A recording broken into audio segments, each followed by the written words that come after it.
मेरे माता-पिता के देहांत को 10 साल हो चुके हैं। मैं अपनी दीदी और भाई के साथ रहती हूँ। मेरी दीदी की भी शादी हो चुकी है। दीदी के पति का नाम रोहित है। वह भी हमारे साथ ही रहते हैं। आज फिर सुबह-सुबह कचरा वाला आया और दरवाज़ा जल्दी-जल्दी बजाने लगा। दीदी किचन में बिजी थी, इसलिए मैंने ही दरवाज़ा खोला। मुझे बहुत गुस्सा आया था कि इस कूड़े वाले को इतनी भी क्या जल्दी है कि बेल बजाए जा रहा है। लेकिन मैंने गुस्से के बजाय प्यार से उससे पूछा, क्या बात है कचरे वाले? क्या आपकी ट्रेन छूट रही है जो आप इतनी जल्दी में हो? मैं कचरे वाले की जल्दबाजी देख रही थी तो वह कहने लगा, मैडम ऐसा ही कुछ समझ लो। वह एकदम कचरे के डब्बे की तरफ बढ़ा और उस डब्बे को हाथ डालकर कुछ देखने लगा। फिर वही कूड़े का डिब्बा जो रात को दीदी के हाथ में था, वह कचरे वाला उस डब्बे की तरफ देखकर खुश हो गया और एकदम से वह डब्बा उठाकर बाहर चला गया। मैं वहीं खड़ी उसका इंतजार कर रही थी ताकि वह कचरा खाली करके दे तो मैं डस्टबिन अंदर लेकर दरवाज़ा बंद कर लूं। मगर मेरी हैरत हो गई थी जब मैंने देखा कि कचरे वाले ने एक कचरे का डब्बा कचरे की थैली में डालने के बजाय अलग से एक बैग में डाल दिया और उसी दौरान एक कचरे वाला बहुत ही ज़्यादा खुश लग रहा था। ऐसा लग रहा था जैसे कोई खजाना उस कचरे वाले के हाथ लग गया हो। यह सब देखकर मुझे थोड़ी हैरत हुई। खैर मैं खाली कचरे का डब्बा उठाकर अंदर आ गई और मैंने दरवाज़ा बंद कर दिया। मैं अभी कचरा वाले के बारे में ही सोच रही थी कि आज जीजू को घर पर आना था और मुझे समझ में नहीं आ रहा था कि जीजू के आने का सुनकर दीदी का मूड क्यों खराब हो गया था। दीदी आज भी 2 दिन के मैले कपड़े पहने हुए, बाल बिखरे हुए, उलझी-उलझी परेशान नज़र आ रही थी। मुझे अपनी दीदी के इस बर्ताव पर बहुत हैरत हो रही थी। दीदी अपनी ऐसी हालत तब बनाती थी जब जीजू के आने का पता चलता था। इस बात को लेकर दिल ही दिल में मुझे अपनी दीदी से बहुत सारी शिकायतें होने लगी थी, लेकिन मैंने चुप रही। जीजू के आने पर मेरी दीदी को तो खुश होना चाहिए था, मगर दीदी तो सड़ी हुई रूप लेकर पूरे घर में घूम रही थी। दीदी ना जीजू के साथ बैठती थी और ना ही उनसे ज़्यादा बात करती थी। जब जीजू किसी बात के लिए दीदी को आवाज़ देते या उनसे कुछ पूछते तो वह दीदी जीजू को जवाब तक देना गवारा नहीं समझती थी। वह जीजू से बहुत ज़्यादा कटी-कटी और नाराज़ रहती थी। यह सब कुछ देखकर मैं बहुत परेशान होने लगी थी। पहले मेरे पास यह सब कुछ नोटिस करने का समय नहीं था। मैं अपनी पढ़ाई के सिलसिले में हॉस्टल में रहती थी। मैं दूसरे शहर में पढ़ती थी, इसलिए हॉस्टल में ही मुझे रहना पड़ता था। मगर जैसे ही मेरी छुट्टियां होती, मैं वापस अपने दीदी और जीजू के पास आ जाती थी और जब मैं अपने पेपर देकर बिल्कुल फ्री हो थी तो हर चीज़ नोटिस कर रही थी क्योंकि अब मेरे पास कोई काम नहीं था। फुर्सत ही फुर्सत थी। मगर यहाँ आकर दीदी के बर्ताव ने मुझे बहुत हैरत कर दिया था। दीदी जीजू के घर आते ही अजीब-अजीब सी हरकतें करने लगती। ऐसा लगता था जैसे दीदी अभी खुद को जवान समझती है। मुझे तो यह सब कुछ बहुत अजीब-अजीब लग रहा था। जबकि जीजू पूरे 15 दिन बाद घर आते, तो दीदी को तभी रात में ही कमरे की सफाई याद आती और वह कचरे वाले बास्केट अपने साथ कमरे में ले जाती थीं। हैरत और चौंका देने वाली बात यह थी कि दीदी को रात के समय ही सफाई की याद आती थी। वह भी तब जब जीजू घर पर ही होते थे। और आज जब दीदी सफाई करके वापस बास्केट रखकर अंदर चली गई तो इस कचरे की बास्केट को देखकर मुझे सुबह वाला किस्सा याद आ गया। कैसे वह कचरे वाला इतना जल्दी में लग रहा था और आते ही कचरे की इसी बास्केट की तरफ बढ़ा है था और मुझे उसका इस वाले डब्बे को अलग से ही खाली करना याद आ गया। अगले दिन फिर से जब मैं कचरा वाले को कचरा देने गई तो आज फिर वैसे ही हुआ जैसे कल हुआ था। आज भी वह कचरे वाला बहुत जल्दी में लग रहा था। वह अंदर आकर खुद ही कचरे के डब्बे उठाकर ले गया, इसलिए मैं देख नहीं सकी कि इस डब्बे में ऐसा क्या था। इतना तो मैं समझ गई थी कि दीदी जब जब कमरे की सफाई करती हैं तो यही रेड वाला कचरा का डब्बा अपने कमरे में ले जाती हैं और सुबह कचरा वाला आकर इसी डब्बे को उठा लेता है। लेकिन मुझे यह समझ में नहीं आ रहा था कि आखिर इस डब्बे में ऐसा क्या था जो कचरा वाला इतना खुश हो जाता था। अब मैंने सोच लिया था कि कल कचरे वाले को कचरा देने से पहले मैं ज़रूर देखूंगी कि इस डब्बे में आखिर ऐसा क्या है। लेकिन अगले दिन ऐसा करने की नौबत ही नहीं आई, क्योंकि आज जीजू को वापस जाना था। जीजू वापस चले गए। जीजू के जाते ही दीदी फिर से अपनी नॉर्मल रूटीन में वापस आ गई। अब वह बहुत ज़्यादा रिलैक्स लग रही थी, नहा धोआ कर साफ सुथरा लग रही थी। वह मैले कपड़े भी उन्होंने बदल दिए थे। यह देखकर मुझे बहुत ताज्जुब हुआ। जो काम उन्हें जीजू के आने पर करना चाहिए, वह काम उन्होंने जीजू के जाने के बाद किया था। लेकिन मैंने दीदी से इस बारे में कोई सवाल नहीं किया और मैं खामोश रही। आज कचरा वाला आया और आते ही मुझसे पूछने लगा, मैडम आपके जीजू चले गए? क्या? मैंने उसे कोई जवाब नहीं दिया, सिर्फ अपना सर हाँ में हिला दिया। मुझे यह कचरा वाला भी बहुत अजीब और सरफिरा लग रहा था। मैं जल्दी से दरवाज़ा बंद कर ली, क्योंकि आज समय में लोगों का कोई भरोसा नहीं है। कहीं जीजू की वापसी का सुनकर वह कचरा वाला चोरी के इरादे से हमारे घर न घुस जाए या किसी और बुरे इरादों से। यह सोचकर मैं बहुत ज़्यादा डर गई थी। जब तक जीजू घर पर नहीं थे, यह कचरा वाला भी देर से आया करता था और बिना किसी खुशी के बहुत ही आराम आराम से कचरा उठाकर लेकर जाता था। इस मुझे इन सब का बर्ताव बहुत हैरत में कर रहा था। कभी कभी दीदी ऐसी कोई बात कर जाती जो मुझे हैरत में ही डाल देती थी। दीदी यह क्या बोल रही हैं? अगर दोबारा मैं उनसे पूछती तो दीदी बात को टाल देती। अब मुझे ऐसा लगने लगा था कि शायद उनकी तबीयत खराब है। 15 दिन पूरे हो गए तो जीजू फिर से घर वापस आ गए। मैं जीजू के आने से बहुत खुश थी, मगर दीदी आज सुबह से ही परेशान और उदास उदास लग रही थी। जीजू के आने से दीदी को बिल्कुल भी खुशी नहीं हुई थी।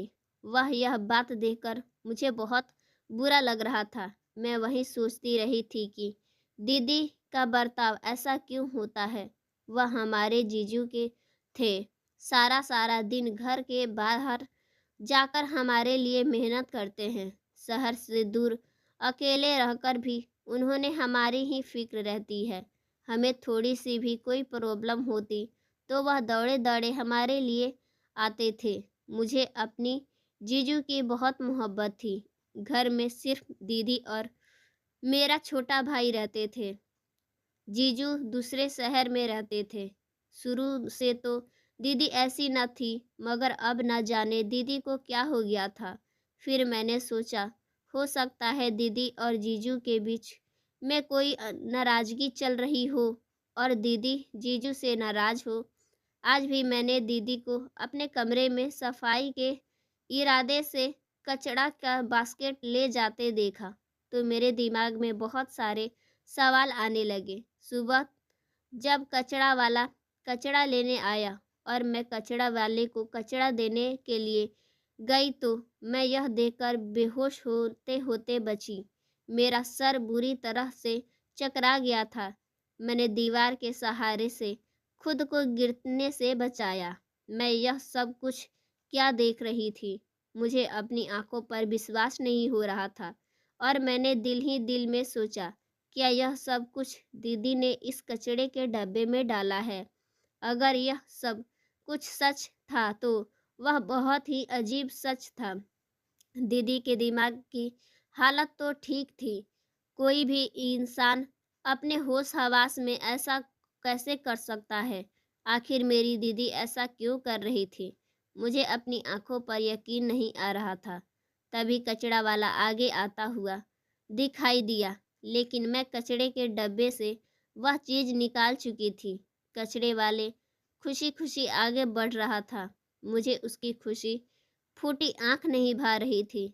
अब तक पता नहीं वह कितना कुछ इकट्ठा कर चुका था और अब फिर से दांत निकालता हुआ आ रहा था। जब मैं उसे कचड़े के डब्बे दी, उसने उसमें कुछ तलाशना शुरू कर दिया। जब उसे कुछ नहीं मिला तो वह उदास होकर चला गया। मेरे तन बदन में आग लगी हुई थी। मैंने खुद से ही बात करना शुरू कर दिया और कहने लगी कि मैं जीजू और भाई से कहकर इस कचरे वाले को सबक सिखाऊंगी। फिर मैं गुस्से में अंदर आ गई। अपने दीदी के पास जा रही थी। मुझे अपनी दीदी से बहुत सारे सवालों के जवाब लेने थे, लेकिन अंदर जाकर मेरा सामना जीजू से हो गया। उन्होंने मुझे अपने साथ बैठा लिया। क्या बात है छोटी, बहुत परेशान लग रही हो? कोई मामला है? उस उनके पूछने की ही देरी थी। मैंने गुस्से में बोला। शुरू कर दिया। जीजू, मुझे दीदी से शिकायत है। वैसे तो बहुत खुश रहती हैं, पर जैसे ही आप आ जाते हैं उनका मूड खराब हो जाता है, चिड़चिड़ी हो जाती हैं। मुझे ऐसा लगता है जैसे दीदी आपके आने से बिल्कुल भी खुश नहीं होती हैं। मुझे बहुत दुख होता है। आपने भी तो यह सब कुछ नोटिस किया होगा। मैं एक ही सांस में सब कुछ बोल पड़ी। जीजू ने मुझे चुप रहने का इशारा किया और बाहर चलने को कहा। हमारे घर के पीछे एक छोटा सा गार्डन था। मुझे वहां लेकर चले गए। छोटी, और मैं तुम्हें इसलिए यहाँ बाहर लेकर आया हूँ ताकि तुम्हारी हमारी कोई भी बात तुम्हारी दीदी ना सुन सके। अपनी दीदी के लिए कुछ अपने दिल में कोई भी गलतफहमी मत पैदा करना। मगर जीजू, यह सच है। मैंने अपनी आंखों से यह सब कुछ देखा है। आप इन सब से अनजान हैं। दीदी शायद आपसे छुपाकर ऐसा करती हैं, मगर मैं बहुत परेशान हूँ। दीदी ने अपने सारे जिंदगी संभाल संभाल कर गुजारी है। हर चीज का हिसाब किताब रखती हैं। छोटी से छोटी चीज़ों पर भी खास ध्यान देती हैं। लेकिन अब ऐसी अजीब अजीब हरकतें क्यों कर रही हैं? जीजू ने कहा, तुम्हारी दीदी अपने बस में नहीं है। कुछ समय से तनाव का शिकार है। और मैं उसे कहने लगी कि जीजू, आप दीदी की साइड मत लें। आप इतने कमज़ोर कब से हो गए कि गलत बात पर उनकी तरफदारी कर रहे हैं? आखिर ऐसी क्या बात है? छोटी, मैं कोई गलती पर पर्दा नहीं डाल रहा हूँ और ना ही मैं उसके साइड ले रहा हूँ। तुम एक बार ध्यान से मेरी बात सुन लो, फिर तुम्हारी सारी शिकायत दूर हो जाएगी। मगर जीजू, आज सुबह जब मैं कचरा वाले को कचरा देने गई तो मैं कचरे के बास्केट में यह सब देखा और देखकर मैं पूरी तरह हैरान रह गई। रात को दीदी अपने कमरे की सफाई के बहाने कचरा का वह वाला बास्केट अंदर ले जाती हैं और इस बास्केट में ऐसी चीज डाल देती हैं और पता नहीं कब से यह सब कुछ कर रही हैं। कचरे वाले की तो ऐस हो रही है। मेरी दीदी इतनी लापरवाह तो कभी नहीं थी। अब उन्हें ऐसा क्या हो गया? कचरे के बास्केट में तो दीदी आपके दिए हुए पैसे और महंगे महंगे गिफ्ट डाल देती हैं। आपकी और दीदी की शादी की फोटो तो टूटी हुई फटी हुई कचरे के डब्बे में पड़ी हुई मिली थी। कल ही तो यह महंगा वाला सेट आप दीदी के लिए लाए थे। क्या हो गया है दीदी को? आखिर दीदी ऐसी क्यों है? मुझे कुछ भी समझ में नहीं आ रहा था। अगर आप कुछ जानते हैं तो प्लीज़ मुझे बताएं। देख छोटी, आज मैं तुम्हें सब कुछ सच-सच बताता हूँ। तुम्हारी दीदी इस समय एक बीमारी से गुजर रही है। तुमने डबल पर्सनालिटी डिसऑर्डर का नाम तो सुना होगा और पढ़ा भी होगा, क्योंकि तुम साइकोलॉजी की स्टूडेंट हो। तुम्हारी दीदी मल्टी पर्सनैलिटी डिसऑर्डर का शिकार है, जिसमें इंसान खुद को अलग-अलग रूप में डाल देता है और एक ही समय में अपने कई रूप को उभार जाता है। इस बीमारी में मरीज खुद को अलग-अलग रूप देने लगते हैं, अलग-अलग इंसान समझने लगते हैं। कुछ मरीज तो बहुत सारे पर्सनालिटी का शिकार होते हैं, मगर तुम्हारी दीदी वैसे तो सारा टाइम अपनी ही रूप में रहती हैं और जीती हैं, मगर जैसे ही मैं आता हूँ वह खुद को एक अलग इंसान समझने लगती हैं। इस फैस में वह खुद को जवान समझती हैं और मुझे से नफरत करती हैं, मुझे पसंद नहीं करती हैं। वह हर तरीके से मुझसे नफ़रत का इज़हार करती है। मेरे नफ़रत उसके दिमाग में इस कदर हावी हो जाता है कि मेरे दिए गए पैसे और गिफ्ट तक वह कचरे के डब्बे में फेंक देती है। उन्हें इस्तेमाल भी नहीं करती है। जब तक मैं घर में रहता हूँ, पूरा हल्ला तुम्हारी दीदी किसी और रूप में रहती है और जैसे ही मैं चला जाता हूँ, वह ठीक हो जाती हैं। लेकिन जीजू, ऐसा कैसे हो सकता है? दीदी पहले तो ऐसे ना थी। यह सब कैसे हो गया? यह सब मेरी माँ की वजह से हुआ है।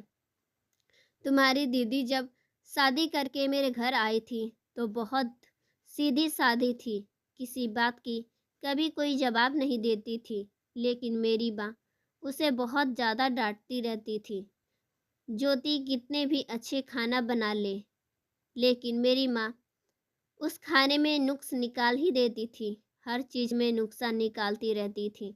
मैं अपनी माँ से बहुत डरता था, इसलिए मैं माँ को कभी कुछ भी नहीं कह सका।